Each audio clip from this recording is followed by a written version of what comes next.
At any time with the investigation, was your investigation curtailed or stopped or hindered? No.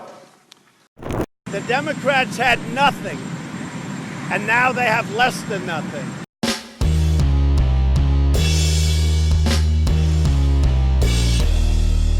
How's everybody doing? My name is Anthony Brian Logan, and today we got to talk about the dumpster fire that was a Bob Mueller congressional testimony. This started right around 8:30 a.m. yesterday, which was Wednesday, July 24th, 2019, and ended about 5 to 6 hours later. Now, there is a lot to quote-unquote unpack here, as the cool kids would say, but we got to start from the very beginning so you understand what's going on and why we are here right now today. Now, as you all know, there was a Mueller report. You're talking about a thing that took 2.5, 3 years, maybe $40 million, hundreds of witnesses being subpoenaed, people being locked up over little ticky-tack charges, perjury, tax evasion from 10 years ago, and unrelated businesses to the Trump campaign, all to find what? Now, the stated objective, in my opinion, is different than what the actual objective was. The stated objective was to find if there was any Russian interference in the 2016 election to see if Donald Trump himself and or the Donald Trump 2016 campaign colluded, quote unquote, colluded with the Russians to have election interference, to have them work on behalf of Trump in the campaign, and also if Trump obstructed justice. Did he try to stop the investigation from happening? Did he try to do anything to undercut some things that needed to happen? Was there any obstruction of justice? Was there any collusion? Was there any wrongdoing on the part of President Trump and the 2016 campaign?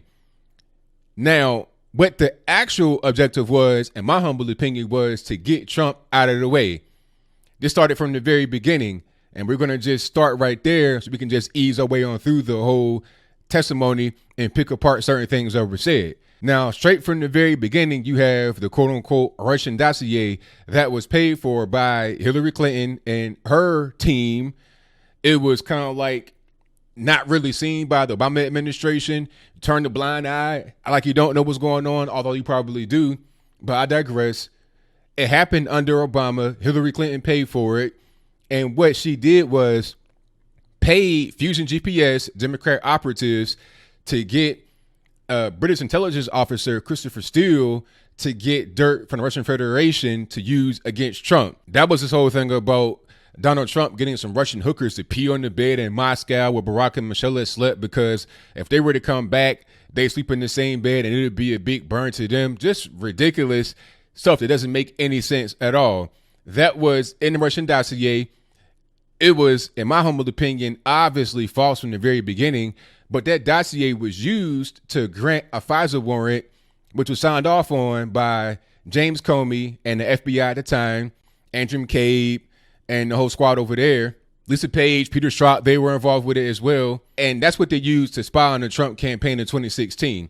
Now, from that FISA warrant, some things were uncovered. I think the meeting with Donald Trump Jr. and a quote-unquote Russian girl, as Bob Mueller said, I think they might have been caught up in the whole FISA warrant wiretap of Trump Tower thing. Okay. Now, Bob Mueller says that he knew about the Russian girl and they looked into her. But the Russian girl he's talking about was also aligned with Fusion GPS.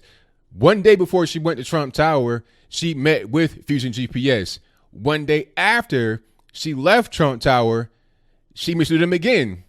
But Bob Mueller says he does not know who Fusion GPS is or anything about him.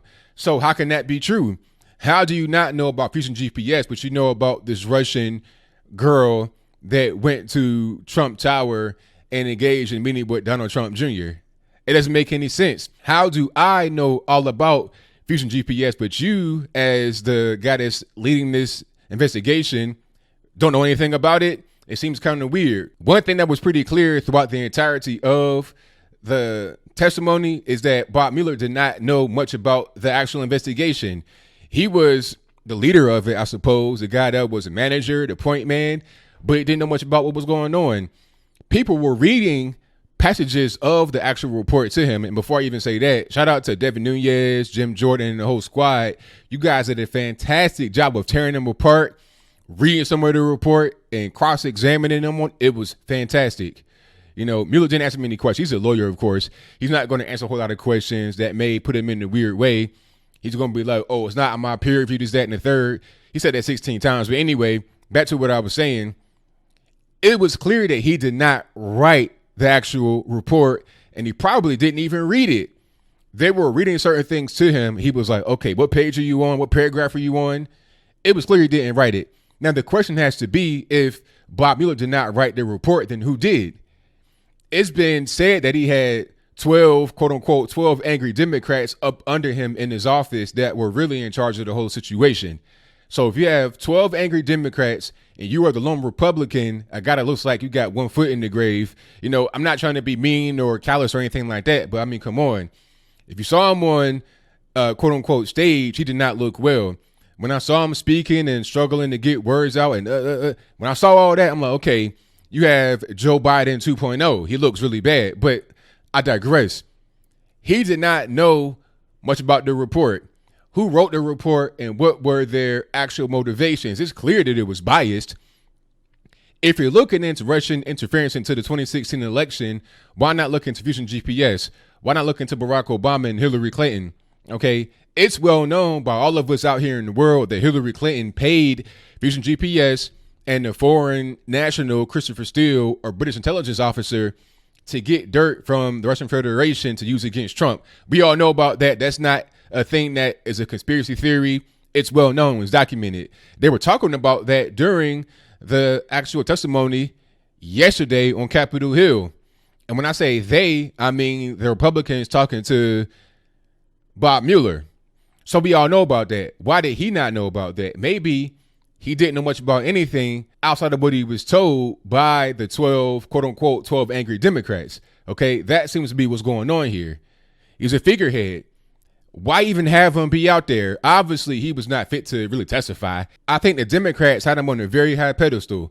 You know, I remember months ago on SNL, it was right around Christmas time, and they had Bob Mueller on this little pitch like he was Jesus, talking about, oh, you got to protect Mueller, protect Bob Mueller. I think Spike Lee had the same tweet up. All these folks on the left are talking about Bob Mueller in an exalted sense, like he's Jesus Christ or something. But the guy's just a regular dude, kind of old, 74. I mean, he's not that old, but by looking at his appearance and the way he was moving, he looked kind of old and fragile. Not a guy that's really built for this kind of investigation, okay? But the Democrats put him on this high level. They thought that he would come and speak before Congress and just tear into Trump, tear him to pieces.